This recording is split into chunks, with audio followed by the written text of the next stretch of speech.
Welcome back. Welcome to Performance Sales Consulting YouTube channel.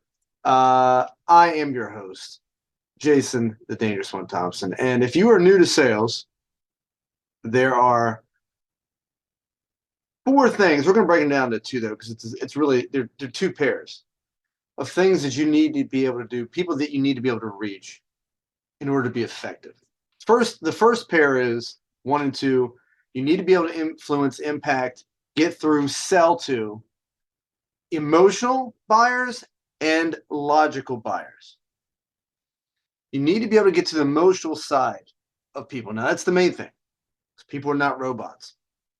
If you are able to reach someone emotionally, an emotional buyer specifically, that is 70% of your buyers are emotional, and probably 90% of them.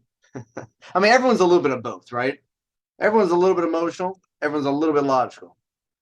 But in terms of decision making, in terms of whether we're going to buy or not, whether we're going to buy a concept, whether we're going to buy an idea, whether we're going to buy a politician, whether we're going to buy a gym membership or personal training or a series of massage therapy sessions, whatever the case may be, if you're able to sell emotional buyers, you're halfway home. And in this industry, you better believe there's a lot of emotion associated with someone's self-image and their health and their confidence. So there's a lot of emotion there. There's pride.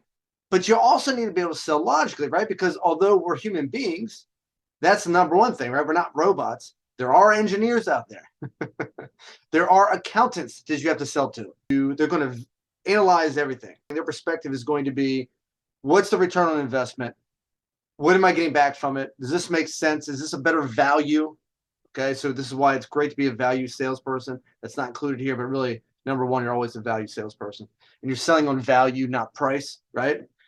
And so even if you are a logical buyer, if you sell value, a lot of those people will buy your product or service because they see the value in it, because you brought it to the table. You can do that a lot with logical buyers as well. Value is never wrong. You can sell emotional buyers, you can sell logical buyers if you're a value salesperson. But you need to be able to sell logically, because a lot of people will analyze. They will say, okay, well, does this make sense? But here's the thing. There are people that no matter how hard you try to get it back to emotion, they want to get it back to the logical. They want to know the price. They want to know the details. They want to know the specs. They want to know what they can expect and why your service is better than this service. And it might come down to price. If you're not doing a good enough job of building value, it may come down to only price for them. They might have, I've met buyers that have done all the research, and before they even get there, they've done all the research, they've done all the comparisons, in their head, they already have the value. So now it's just about price. I know I need this, this, this, and this. What can you do for me? Right? And then they want to negotiate in that way. So you have to be able to sell to a logical person as well as sell to emotional. Now, how do you know that? How do you know if you're good enough to sell logically? Well, here's the question I would ask. Could you sell to a computer if there was no emotions attached? No emotions at all. It was a robot. Could you sell to a computer? Could you sell to AI?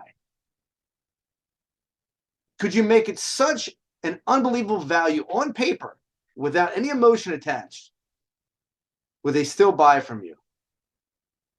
That's how you know you could sell on logic as well. Can you make a case? If you're a lawyer, could you make a case why your product or service is the best? And remember, selling isn't telling. You would have still offer questions. You would still do an unbelievable needs analysis, right? Qualified client, all the stuff we normally do. But could you sell just on logic if you needed to? Now, I don't offer to you that you should be selling strictly on logic, because that would be bad. Look, gun to your head, if you're going to choose one, selling an emotional buyer or selling a logical buyer, I'm taking the emotional buyer all day. It's going to be a lot easier to sell than a logical buyer. But you need to be able to do both, because no one is one or the other. Most people are a blend. You have to be able to do both in case you run into that. Well, when you run into that, that's the first pairing. Second pairing,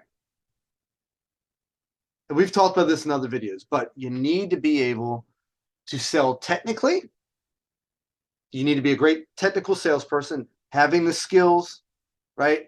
Knowing what to say and what to do when. Client says this, you got a lot of rebuttals, using the needs analysis portion of the sales process to help them sell themselves. All these are very technical skills. Rebuttals, as we talked about, identifying concerns, beating those concerns during the process, technical skill. Isolating concerns, technical skill. So these technical skills are very important, obviously. But as someone who might be a new salesperson, you may not be great technically yet. That's okay. That is totally okay. That's why there's two in this pair: being able to sell technically and being able to sell with your personality.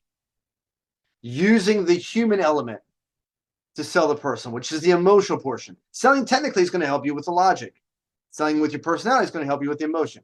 But selling technically will also help you with the emotion. Okay? So the skills, the technical part of it, the personality is going to be the human aspect of it. Are you charming to them? Are you funny? Can you use your sense of humor? Can you disarm them? Can you make them build trust in you?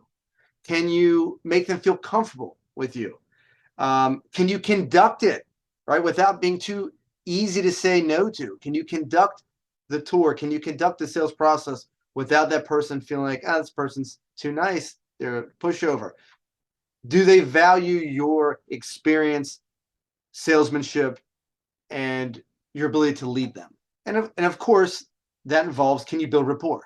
Okay, so those are two things, technically and then personality-wise. So 4 in all, 2 pairs. First part is, can you sell the emotional buyer? Hugely important, because most people are emotional when they're buying, right? And if they're more logical, can you get them a little emotional, right? Can you get them to make decisions emotionally? And then, of course, can you sell the logical buyer? Those are typically a little bit harder. 2, second pairing. Are you a technically great salesperson? And are you a great personality closer as well? Again, you can fake it until you make it. You can be a great personality closer until you add the skills of being technical. And that's why this channel exists, to help you develop those skills. And if you need any more advice, any more guidance, I do private coaching. Obviously, I do consulting to businesses, to individuals, and I do a lot of sales training. So if you need any advice, any guidance, any consulting, any expertise, if you will, please DM me below or email me.